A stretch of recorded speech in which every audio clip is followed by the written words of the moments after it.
కూడి వచ్చిన మీ అందరికీ ప్రభు పేరట శుభాభివందనాలు, స్తోత్రాలు. అందరూ బాగున్నారా? సంతోషంగా ఉన్నారా? నేను కూడా చాలా సంతోషంగా ఉన్నా. మొత్తానికి ఇక్కడ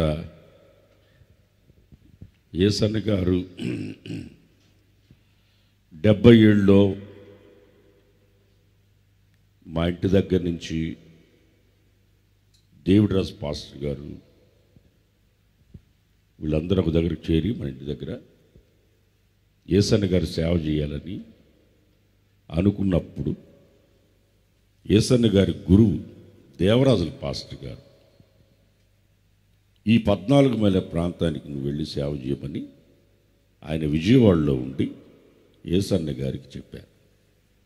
అప్పుడు డేవిడ్ రాజు పాస్టర్ గారుని పంపించి ఇక్కడ స్థలం కోసం కొనాలని పంపించినారు. మా పెదమ్మ, మా అమ్మ ఇద్దరు అప్పట్లో చీటీ 100 రూపాయలు 200 రూపాయలు చీటీ వేసుకొని, మా పెద్దమ్మ అంటే విసులు వాళ్ళమ్మ, మా అమ్మ ఇద్దరు 100 రూపాయలు యేసన్న గారికి ఇచ్చారు. 200. ఆ 200 తీసుకుని డేవిడ్ రాజు పాస్టర్ గారు ఇక్కడికి వచ్చారు.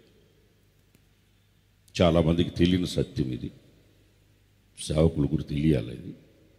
ఆ రోజుల్లో ఆ 200 తీసుకుని వచ్చి ఇక్కడ గడ్డేసుకునే ఒక దెబ్బ, పశువులు మేపుకుంటా వాళ్ళు గడ్డేసుకుంటున్నారు ఇక్కడ దెబ్బ ఇది. దీనిని డేవిడ్ రాజు పాస్టర్ గారు వచ్చి దీన్ని రేటు మాట్లాడి 200కి బేరమాడి దీన్ని కొన్నారు. దీన్ని కొని యేసన్న గారు ఇక్కడికి వచ్చారు. డేవిడ్ రాజు పాస్టర్ గారు, ఇందాక చెప్పినట్టు రూతక్కోళ్ళ అన్న వబద్య గారు, ఇంకా చాలామంది ఇక్కడ కూడుకొని సేవలో, ఒంగోలులో ఉన్న మాపిల ఆయన పేరు జాషువా గారు, వీళ్ళందరూ అన్నప్పుడు ఇక్కడికి వచ్చి వీళ్ళందరూ వచ్చి చేరి ఈ ప్రాంతంలో చిన్నగా మొట్టమొదట తాటేకులు కొట్టం ఎట్టుండేది. తాటేకులు కొట్టం ఎట్టుండి ఈడంతా కూరగాయలు వేసుకున్నారు. విశ్వాసులు ఎవరు కూరగాయలు తెచ్చట్లేదంట. ఎందుకంటే కూరగాయలు వేసుకున్నారని. యేసన్న గారు దాన్ని తీసేయండి రా, యేసన్న గారు దాన్ని తీసేయండి రా అంటే తీసేసిన తర్వాత కూరగాయలు తెచ్చిచ్చారంట అందరూ. అందుకని మన చర్చిలో కూరగాయల తోటలు వేసుకోకూడదు. వీడు వేసుకున్న మొత్తం దీపిచ్చేసాడు. ఇట్టుండేది చర్చి, తాటేకులు. మా పెద్దమ్మ గారు నన్ను తీసుకుని వచ్చేది ఇక్కడికి. అక్కడ వండుకొని నెల్లూరులో భోజనాలు తీసుకొని మా పెద్దమ్మతో నేను వచ్చేవాడు. ఇక్కడికి వచ్చినప్పుడు అన్నకి అక్కడి నుంచి భోజనాలు చేసుకొని అన్నీ తీసుకొని వచ్చేవాళ్ళం. మా పెద్దమ్మ ఇక్కడికి వచ్చిందంటే ఇక్కడ పండగ. ఆ రోజుల్లో అక్కడి నుంచి తయారు చేసుకుని అన్నీ తీసుకొని ఇక్కడికి వచ్చేవాళ్ళు. అక్కడి నుంచి చేసుకుని నేను మా పెద్దమ్మతో నేను సహాయంగా వచ్చేవాడిని ఇక్కడికి. తాటేకుల సెట్ ఉండేది.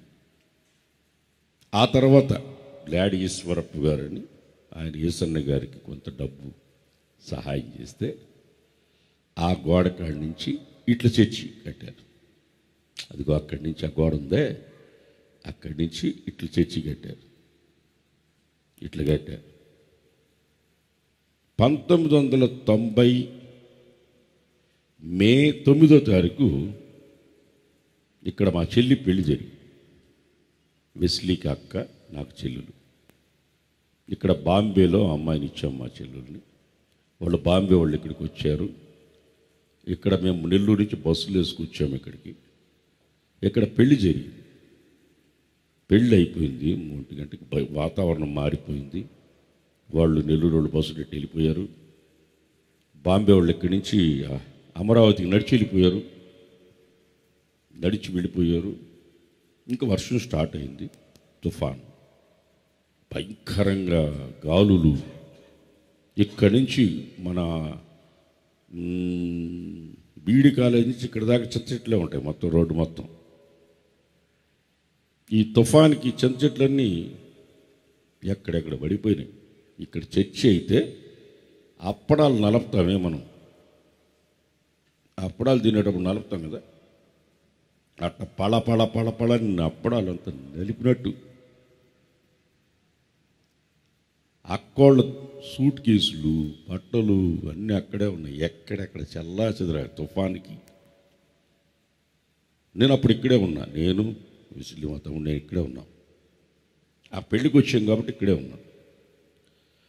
మొత్తం ఎక్కడక్కడ కూలిపోయింది. అన్నకి ఆ లాస్ట్లో ఆ మూలలో ఒక రూమ్ ఉండేది, మందిరం పెట్టి ఉంది కదా, ఆ లాస్ట్లో ఒక చిన్న రూమ్ ఉండేది. ఆ రూమ్లో అన్న ఉండేవాడు. చిన్న మంచం వేసుకుని టేబుల్ ఫ్యాన్ ఇట్లా ఇట్లా ఉండే ఫ్యాను ముందు పక్క ఇట్లా ముందు పోతుంటుంది చూడండి, పాతకాలం ఫ్యాన్ అదొకటి. దానికి స్టాండ్ లేకపోతే దాని పైన స్తంభాన్ని దానికి కట్టుకొని ఆ ఫ్యాన్ పెట్టుకొని లైట్కి ఫ్యాన్ రెగ్యులేటర్ పెట్టుకొని అటు తగ్గించుకునేటట్లుగా దాన్ని పెట్టుకొని భలే టెక్నిక్ మైండ్ వేసాను కానీ దాన్ని పెట్టుకొని ఆ మూలలో ఉండేవాడు అనమాట. ఇది మొత్తం పడిపోయింది. మేమందరం కలిసి అదిగో ప్రేయర్ అదిగో అది ప్రార్థన గుహ ఉంది, ఆ గుహలో పోయి చేరాం. నిలబడుకొని కూర్చోడానికి స్థలం లేదు. దాంట్లో మా తాతగారు ఏసన్న గారు నాన్న మంచం వేసుకుని కదలట్లే.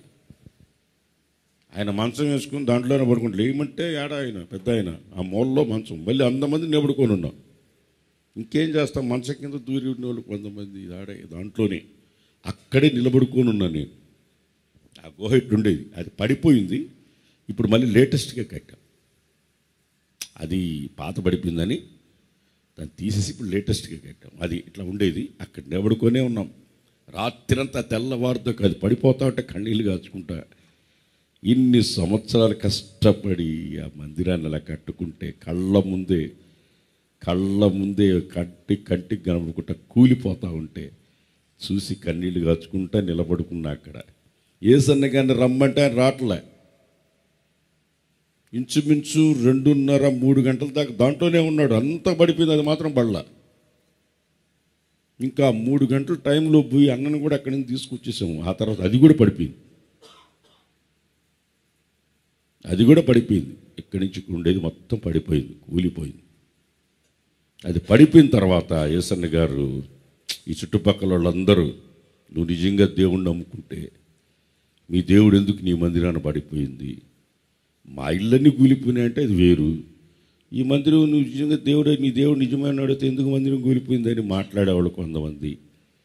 అప్పట్లో గవర్నమెంట్లు ఇచ్చే డబ్బుల కోసం నిలబడుకుంటే చర్చీలకు ఇవ్వమని ఆయన వెనక్కి తిరిగి రావడం అర్థం కాల. అప్పట్లో ఇక్కడ సేవ ప్రారంభించినప్పట్లో ప్రేమక్క గారు, రూతక్క గారు, మన కోటేశ్వరక్క గారు, కమలక్క గారు, వీళ్ళందరూ ఇక్కడ అప్పటి నుంచి కూడా కష్టపడ్డారు. చాలామంది ఇక్కడికి సేవకు వచ్చినారు, ఇక్కడ ఉన్నారు. కానీ వాళ్ళందరూ వెళ్ళిపోయారు. వాళ్ళు మధ్యలో వెళ్ళిపోయారు, ఒక్కరు కూడా ఉండలే, అందరూ వెళ్ళిపోయారు. ఏసన్న మాత్రం ఒంటరిగా నిలబడిపోయాడు. ఇక్కడే దైవ సేవకుల ద్వారా పంపబడ్డాడు కనుక పంపబడిన స్థలంలో అలాగే ఉండిపోయారు ఇక్కడే. ఆ పడిపోయిన తర్వాత వాళ్ళు అన్న మాటలన్నీ ఆయనకి అప్పుడు ఆయన రాసుకున్న పాట, నేను వెళ్ళే మార్గం నా యేసుకు తెలుసు, జలములలో పడి వెళ్ళినా అగ్నిలో పడి వెళ్ళినా నాకేమి కాదు అని ఆ రోజుల్లో ఆ పాట, సాతాను సుడిగాలి రేపగా అని అప్పుడు ఆ పాట రాసుకొని పాడుకుంటూ ఆ రోజుల్లో ఆయన జీవితంలో చచ్చి పడిపోయిన తర్వాత మా తాతగారు ఏసన్న గారికి మేరక్కకి వాళ్ళు ఎప్పుడైనా తిరిగి ఇంటికి వస్తారేమో అని ఆయన డౌట్. మా ముసలోడికి మా తాతకి అందరికీ భాగాలు పంచుతూ ఏసన్న గారికి మేరక్క కూడా స్థలం భాగం పంచితే ఇది పడిపోయిన తర్వాత ఏసన్న గారు వచ్చి దా స్థలాన్ని కూడా అమ్మి ఏసన్న గారికి మేరక్కకి ఇచ్చిన 2 స్థలాలు అమ్మి కొంత అమౌంట్ తీసుకొని ఇక్కడికి వచ్చి ఆ తర్వాత చాలామంది దైవ సేవకులు కొంతమంది అన్నకి సహాయం చేసి ఇక్కడ విశ్వాసులైతే వాళ్ళని మనం ఎంతైనా వాళ్ళకి దేవునికి స్తోత్రాలు చెప్పాలి. స్తోత్రం చెప్పండి, హల్లెలూయా, గట్టిగా చెప్పండి, హల్లెలూయా. ఏసన్న గారిని వాళ్ళు ఎంతగానో ఆయన మాటకి లోబడిన వారు, పాతకాలపు విశ్వాసులు, ఒక్కొక్క విశ్వాసిని ఆయన ఈ ఏరియాలో కాలినడకతో వెళ్ళి వాళ్ళని ఒక్కొక్కరిని సంపాదించుకుని ప్రసవ వేదనతో కన్న బిడ్డలు కనుక ఈరోజు వరకు కూడా వాళ్ళు యేసన్న గారు అడిగితే కళ్ళైనా ఇవ్వడానికి ఇష్టంగా పడే విశ్వాసులు ఇక్కడ ఉన్నారు.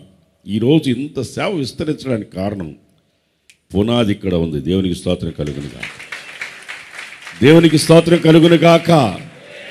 పునాది ఇక్కడ ఉంది. ఈ పునాది ఈరోజు ఇంత స్థితిలో ఉండడానికి కారణం మా తాతగారు ఇక్కడ వాక్యం చెప్పాడు, యేసన్న గారు ఇక్కడ వాక్యం చెప్పాడు, ఇప్పుడు నేను వాక్యం చెప్తున్నా. ఇక్కడ నిలబడడానికి కాళ్ళు వణుకుతున్నాయి. ఓ దైవ సేవకులు యేసన్న గారు ఇక్కడ ఈ ప్రాంతంలో ఎంతో కష్టపడి ఈ పరిచర్య చేశారు. ఆ తర్వాత దీన్ని ప్రారంభించి ఇంజనీర్ని అడిగితే ఇది ఎంతంత దగ్గర పిల్లర్స్ ఉండడానికి కారణం ఇంజనీర్ల మైండ్ అన్నమాట. ఇది ఇంతంత దగ్గర ఈ పిల్లర్స్ ఉండడానికి కారణం, ఇంత దగ్గర లేకపోతే ఇది నిలబడదని తెచ్చిన డబ్బంతా ఈ మట్టిలో పోసినారు ఆ రోజుల్లో ఇంజనీర్లు. ఇప్పుడు యేసన్న గారు అయితే అప్పుడు దీన్ని కట్టడం వల్ల ఆయనకి ఎంతో ఎక్స్పీరియన్స్ వచ్చేసింది. ఇది కట్టడం వల్ల ఆయనకి ఎంతో ఎక్స్పీరియన్స్ వచ్చింది. ఇది వీళ్ళంతా దగ్గర వేస్తుంటే అప్పుడు ఇప్పుడు ఏ చర్చికైనా ఆయన చూడు, చివరికి చర్చిని హైట్ కూడా లేపడు ఆయన, మట్టికి డబ్బులు ఖర్చు అవుతాయి. 14 ఇప్పుడు మన శారదా కాలనీ ఇప్పుడు మనకు 14 గోరంట్ల చర్చి చూడండి, వర్షం వస్తే నీళ్ళు లోపలికి వస్తాయి. అప్పుడు ఒక 4 అడుగులు ఎత్తి లేపలా, ఆ మట్టికి కూడా డబ్బులు అవుతాయి అనుకునేవాడు ఆయన. అట్ట కట్టేవాడు. అప్పుడు వేస్ట్ కాకుండా, డబ్బులు వేస్ట్ కాకుండా కట్టేవాడు. దీన్ని కట్టి ఆ తర్వాత ఆయన పరిచర్యలో ముందుకు సాగుతూ ఆయన సేవా అనుభవంలో ఎవరి దగ్గరికి పోయి చేయి జాపలేదు. ఎంతోమంది ఫారెన్ ఫండ్ వాళ్ళు వచ్చి నువ్వు ఇట్లా నిలబడితే నీ తరపున ఈ ఊళ్ళో కొంతమంది పాస్టర్లను పెడితే మీకు ఎంత డబ్బులు ఇస్తామంటే నేను దేవుని ముఖం చూసి వచ్చినాను అన్నాడు. మిమ్మల్ని డైరెక్టర్ని చేస్తాము, నీకు డైరెక్టర్ని చేస్తాం, అక్కడికి మేము సపోర్ట్ పంపిస్తాం, నువ్వు ఇక్కడికి రిపోర్ట్లు రాయంటే ఆ రిపోర్ట్లు నాకు వద్దు. ఆమేన్, హల్లెలూయా. నేను దేవుని ముఖం చూసి వచ్చిన సేవ చేస్తాను. గుర్తుపెట్టుకోండి, దేవుని ముఖాన్ని చూసుకొని సేవ చేయడానికి వచ్చిన ఎవరైనా సరే, దేవుడు ఈ మొదట ప్రారంభంలో కష్టం ఉండొచ్చు, నష్టం ఉండొచ్చు, బాధలు ఉండొచ్చు, నిందలు రావచ్చు, అవమానాలు రావచ్చు, దాని ముగింపు మహిమకరంగా ఉంటుంది. దేవునికి స్తోత్రం కలిగింది కాక. దాని ముగింపు మహిమకరంగా ఉంటుంది. నాకు ఈ సందర్భంలో ఒక్క రెఫరెన్స్ చదివించాలని ఉంది. మీరు అందరు చదవండి, మనసులో పెట్టుకోండి చాలు. యెషయా గ్రంథం 51వ అధ్యాయము, యెషయా గ్రంథం 51వ అధ్యాయము తీయండి, 2వ వచనం. ఇక్కడ పైనుంచి చదివితే, ఫస్ట్ నుంచి చదివితే, నీతిని అనుసరించు యెహోవాను వెంబడించు వారలారా నా మాట వినండి. మీరు ఏ బండలో నుండి చెక్కబడ్డారో దానిని, మనిషికి ఆలోచన జ్ఞానం లేదు, దేని గురించి ఆలోచించాలో తెలీదు. మీరు ఏ బండలోంచి తీయబడ్డారో ఆలోచించండి, మీరు ఏ గుంటలో తోపడ్డారో ఆలోచించండి. ఇప్పుడు అసలు పాయింట్లోకి వచ్చాడు. ఏమని? మీ తండ్రి అయిన అబ్రహాం సంగతి ఆలోచించండి. చాలామంది అంటారు మీరు యేసన్న గురించి చెప్తా ఉంటారు, యేసన్న గురించి చెప్తానంటారు. యేసన్న గురించి చెప్పకుండా నీ గురించి చెప్పాలా? మా కళ్ళతో చూసాము ఆయన చేసిన పరిచర్యను. నేను అపోస్తలైన పౌలుని, పేతుడిని చూడలా. యేసన్నలో అపోస్తలైన పౌలుని చూశాను, పేతుడిని చూశాను. దైవ సేవకులు యేసుప్రభు శిష్యుల్లో దైవ సేవకుని ఆయన కళ్ళలో ఆయన మేము చూసాం. ఆయనలో మేము చూసాం కనుకనే ఈరోజు మేము ధైర్యంగా చెప్పగలుగుతున్నాం. నేను 1988లో ఇక్కడ బైబిల్ ఇక్కడ బైబిల్ స్టడీ పెడితే 88లో వచ్చిన. 88లో ఇక్కడ పెట్టారు. 88 నుంచి వస్తున్నా. 88 నుంచి కొంతమంది పుట్టుండ్రు.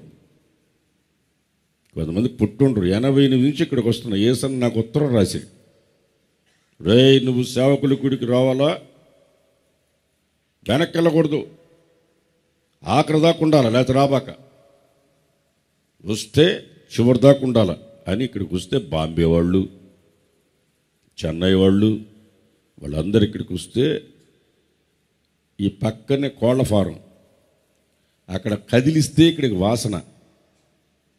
విజయవాడ ఆసాబు గారు బాబు చెక్కలు తెచ్చిచ్చాడు అందరికీ. అవి పెడితే అవి కింద పడితే ఈగలు, ఈ వాసన ఈగలు అవి తోలుకోలేక తట్టుకోలేక ఇక్కడ సేవకుల కూడికంటే ఎట్టుండేది,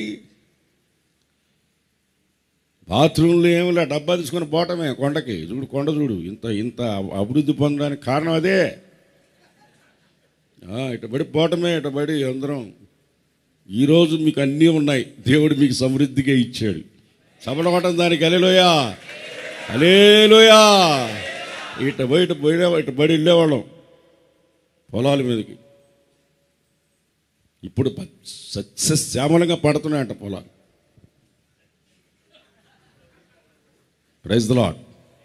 నేను ఇంక 2 మాటలు చెప్తాను, ఎక్కువ చెప్పను. యేసన్న గారు ఆయన జీవితంలో సేవా అనుభవంలో ఆయన అప్పటి నుంచి కూడా మాకు నేర్పించినాడు. 88 నుంచి కూడా అడిగేవాడు, మీకు అర్థమైందా అని.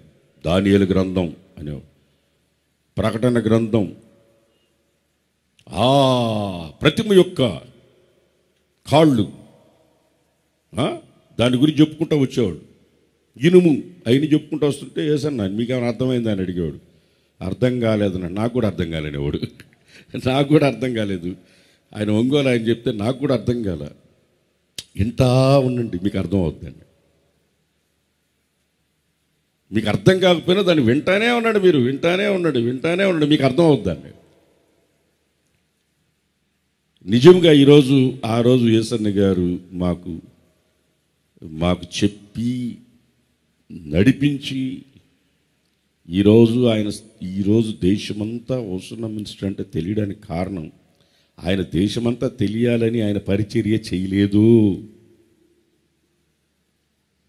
చివరికి ఆయన సెల్ ఫోన్ కూడా వాడలేదు, అంత పరిచర్య చేశాడు. ఈరోజు కొంతమంది ఎవరు అక్కడ ఉండరు, జనులారా ప్రజలారా అంటుంటాడు. అక్కడ ఎవరు ఉండరు. ఏ రోజు కూడా ఆయన సెల్ ఫోన్ కూడా ఎట్లా చేయాలా అనేవాడు. ఆయన జీవితంలో పరిచర్యలో సేవలో అంతవరకు చేసి మనోనేత్రాలు కలిగిన వాడు. ఎలా మనోనేత్రాలు కలిగిన వాడు అంటే, ఆయన సేవ చేసి ఆయనతో ముగించే సేవ కాదు, ఇది చైన్ వర్క్. ఇది నా తర్వాత మరలా పరిచర్య చెయ్యాలా, సేవ చెయ్యాలా, ఒకరి తర్వాత ఒకరు చెయ్యాలని సేవకులు తయారు చేశాడు. బైబిల్లో ఉన్న వాక్యం ప్రకారం మీరు సర్వలోకానికి వెళ్ళి సర్వ సృష్టికి సువార్త ప్రకటించిన శిష్యులుగా చేయమన్నాడు. ఆయన మమ్మల్ని అందరినీ శిష్యులుగా చేశాడు.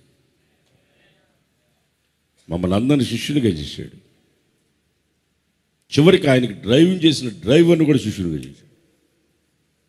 ఆయన మనోనేత్రాలు ఏంటంటే ప్రతి ఒక్కరిని సేవకుని చేయాలనే ఆలోచనతో. మీరు ఎంత ధన్యులు తెలుసా? వారిలో ఒంటరైన వాడు, ఇది చదవండి, మీ తండ్రి అయిన అబ్రహాము సంగతి ఆలోచించండి, మిమ్మును కనిన శారాను గురించి ఆలోచించండి. అతడు ఒంటరి అయి ఉండగా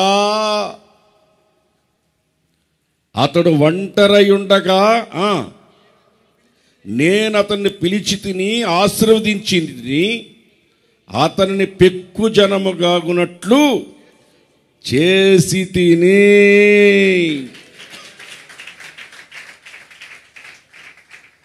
ఒంటరిగా ఉన్నప్పుడు పిలిచాడు, దైవ సేవకుల మాట ప్రకారం ఇక్కడికి వచ్చాడు, లోబడ్డాడు, నడిపింపుకు లోబడ్డాడు, ఇక్కడికి వచ్చాడు, పరిచర్య ప్రారంభించాడు. ఇక్కడ 1000 మందిని సంపాదించుకున్నాడు, కాలినడకతో తిరిగాడు, పెట్రోమాస్ లైట్ ఎత్తుకుని కొండ మీద ఎక్కి దిగితే అవతల కూరుంది, ఏడు నుంచి అవతలకి దిగితే ఆ అవతల కూరుంది. కోటేశ్వరక్కది ఆ ఊరే. ఎవరా? కర్రల పొడి. ఆడ కర్రలు లేవు, పొడి లేదు, పేరేమో కర్రల పొడి. ఇక్కడి నుంచి ఇటు దిగితే అవతల పక్క, అక్కడి నుంచి సేవకు వచ్చింది. ఇక్కడి నుంచి ఎక్కి అవతలకి దిగి పెట్రోమాస్ లైట్ తీసుకొని సేవ చేశాడు.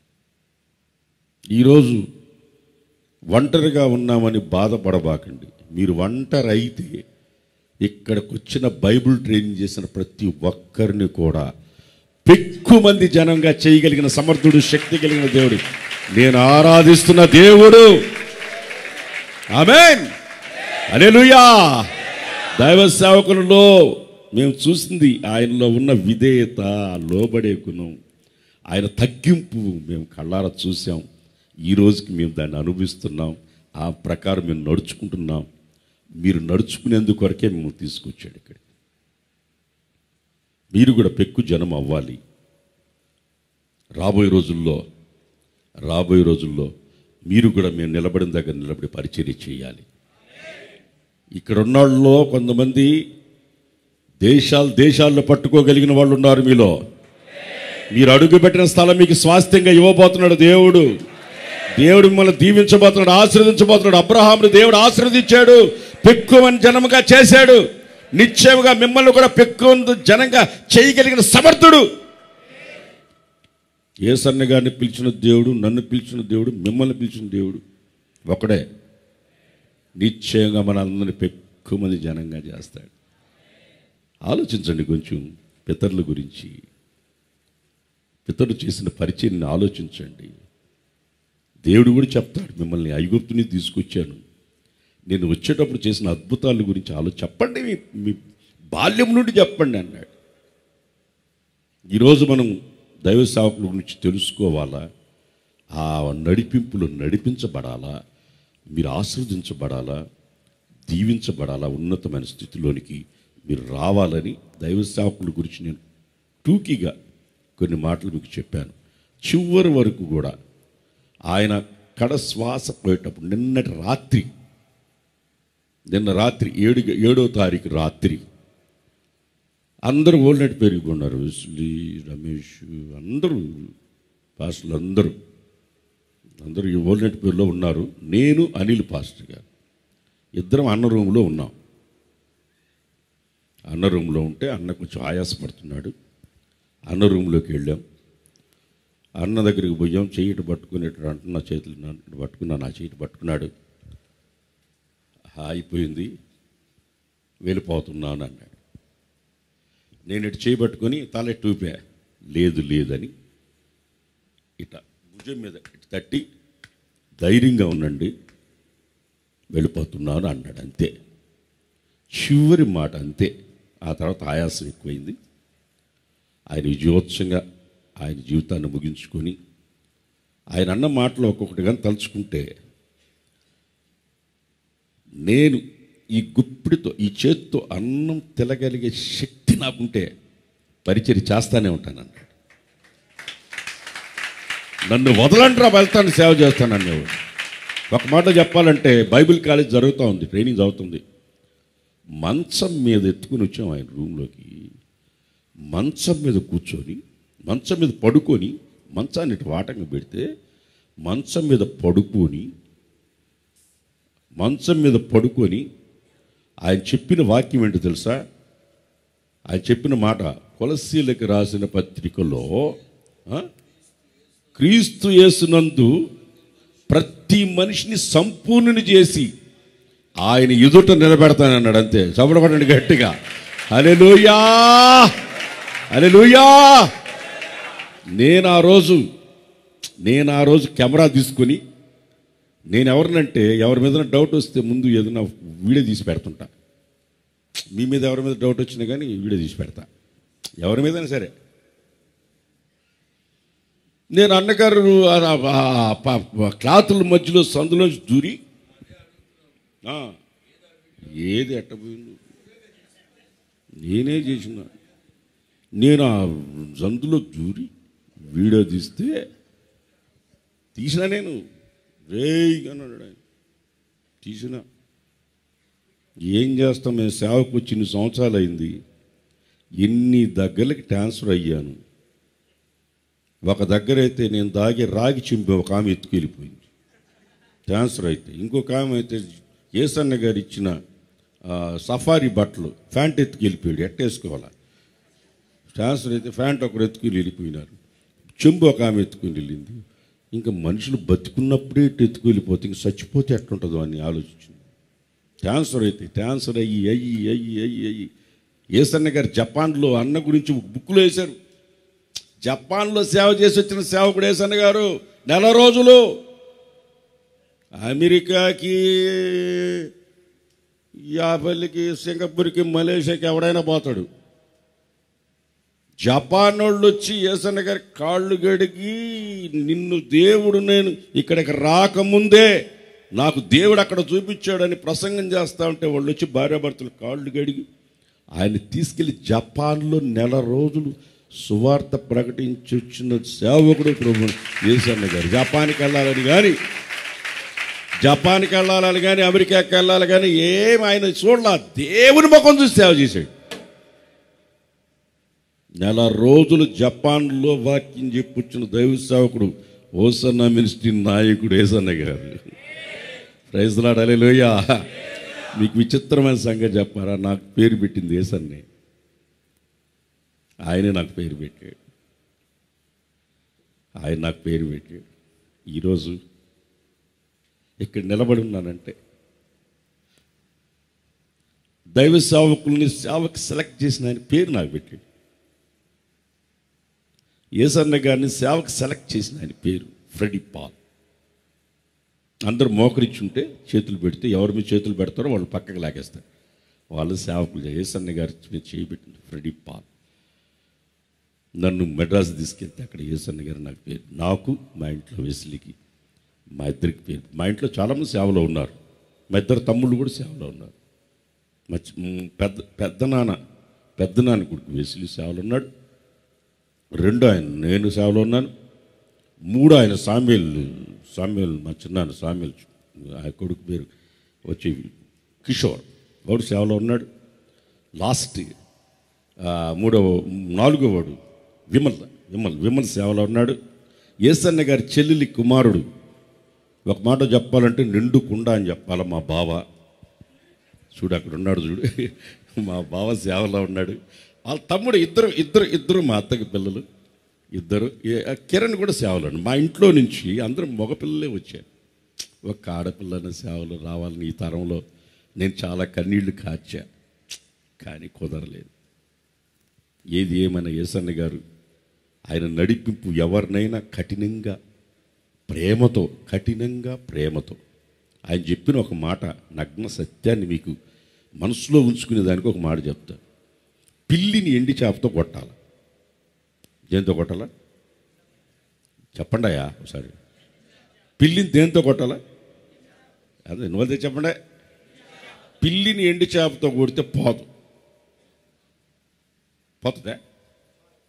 ఆ వాసన పీల్చుకుంటే అక్కడే ఉంటుంది. మమ్మల్ని ప్రేమతో ఎండి చేపతో కొట్టినట్టు కొట్టాడు మమ్మల్ని. ప్రేమతో ఆ వాసన పీల్చుకుంటే మేము ఇక్కడే ఉన్నాం. ఎక్కడ పోతాం? కొట్టేది దేంతో? ఏడి చేపతో. తన్నులు తింటా అవి తిట్లకి అన్నిటికీ తట్టుకొని సేవలో ఈరోజు వరకు ఉన్నా. ఇంకొక సత్యం చెప్తాను. ఆయన చెప్పి సేవ విస్తరించాలంటే ఒకటే మాట చెప్తున్నా, వినండి అన్నాడు. పీనుకి ఎక్కడ ఉంటుందో అక్కడ గద్దలు ఉంటాయి. పీనుకి ఎక్కడ ఉంటుందో గద్దలు ఎక్కడ ఉంటాయి. మనం చచ్చిపోతే, మనం పీనుకి అయిపోతే ఎక్కడెక్కడ రాబందులంతా మన దగ్గరికి వస్తాయి పీరుకు తినడానికి. జనం ఎందుకు వస్తున్నారు అంటే మనము చచ్చిన అనుభవంలో, ఈ లోకరీతిగా చచ్చిన అనుభవంలో ఉన్నాం కనుక అవి పెరుక్కొని తినడానికి వస్తాయి. జనము విస్తారంగా లక్షల మంది జనం ఎందుకు వస్తారు? మనం పీనుగా అయిపోవాలి, చనిపోయే అనుభవంలో ఉండాలి. మనం అని కదిలేమనుకో అంటే శరీర క్రియలు మనలో ఉన్నాయనుకో, ఒక విశ్వాసం ఇంకొక విశ్వాసం చెప్తాడు, ఇంకో విశ్వాసం ఇంకో చెప్తాడు, చర్చ అంతా ఖాళీ అయిపోద్ది. అది బతికుందిరా, మనం అక్కడ పోతే మనం చంపుతుందని ఒక్క రాబుందు రాదు. ఈరోజు సేవ ఇంత విస్తరించడానికి కారణం ఏసన్న గారు లోకరీతిగా చనిపోయి దేవుని కొరకు ఆయన రాసుకున్న పాట కూడా అదే. ఏమని? నీ చేతితోనే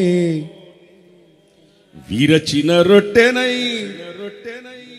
ఆహారమౌదును అనేకుల. యేసుప్రభుని గురించే రాశాడు. ఆయన మనసులో ఆయన్ని పెట్టుకుని కూడా రాశాడు. ఆయన ఆహారంగా మనందరికీ ఒక తండ్రిలాగా శిక్షించడానికి, బుద్ధి చెప్పడానికి, గద్దించడానికి. ఈరోజు గద్దింపుకు లోబట్టలేదు, శిక్షిస్తే వింటలేదు, ఏదన్నా ఒక మాట చెప్తే వింటలేదు. అందుకని సింహాసనం మీద 40 సంవత్సరాలు సౌలున్నా వ్యర్థమే. చెప్పిన మాట వినకపోతే సింహాసనం మీద కూర్చోనున్నా వ్యర్థమే. చెప్పిన మాట వింటే పరిచర్య చేస్తున్నాను అనుకోవచ్చు, సేవ చేస్తున్నాను అనుకోవచ్చు, సింహాసనం మీద కూర్చొని ఉండొచ్చు. కానీ చెప్పిన మాట వినకుండా ఎంత చేసేం లాభం? ఆజ్ఞాతిక్రమం పాపమును చూస్తాం మనం. అందువల్ల యేసన్న గారు మాకు మీరు పీనుగులైపోండి, రాబందులు విశ్వాసులు మిమ్మల్ని ఎత్తుక్కుంటా జనం వస్తారు అన్నారు. అది కొట్టేది గట్టి కొట్టండి. నేను ముగిస్తున్నాను. వెనక దైవ సేవకులు ఉన్నారు. ఏం చెప్పాలా? అన్నగా నువ్వు ఏం చెప్పలేము. ఆయన గురించి ఏం చెప్పలేదు. ఈరోజు నేను ఈ స్థితిలో ఉన్నంటే ఆయనే కారణం.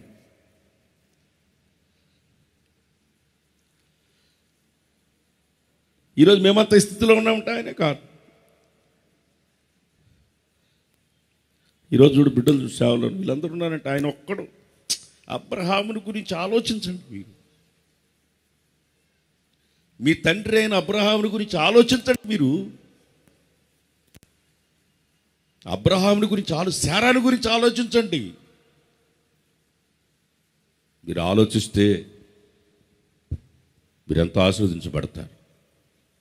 ఈరోజు అందుకనే మిమ్మల్ని ఇంత దూరం ఇక్కడికి తీసుకుని వచ్చింది. ఆయన కన్నీళ్లు కార్చిన స్థలం ఇది. నాకు ఇక్కడే ఆడ తొట్టుంటే అక్కడే బాప్తిజం ఇచ్చారు. యేసన్న గురువు గారు, దేవరాజుల పాస్టర్ గారు నాకు ఆడ తొట్టుండేది, గుంటలో ముచ్చేసారు అనుకుంటా. అది ఆడ తొట్టుండేది, దాంట్లో నాకు బాప్తిజం ఇచ్చారు.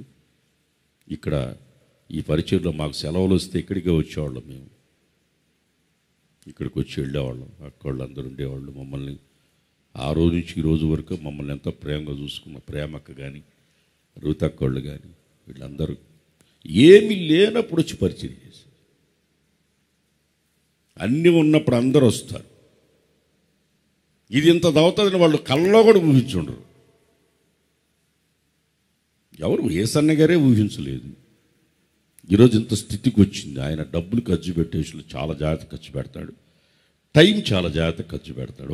ఒక అక్కడ బాత్రూంలోకి వెళితే బాత్రూంలో బుక్కులు పెట్టి ఉండేవాడు. ఒక అలవాళ్ళలో పెట్టి ఇట్లా పేర్చి పెట్టినవాడు పొడుగ్గా.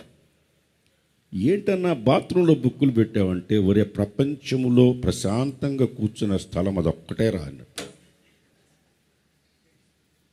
బాత్రూంలో ఇట్లా పెట్టి పుస్తకాలన్నీ పెట్టిండేవాడు. ఆడ కూర్చొని ఆ టైం కూడా వేస్ట్ కాకుండా చదువుకునే దానికోసం ఆ బాత్రూంలో బుక్స్ పెట్టిండేవాడు. అట్లా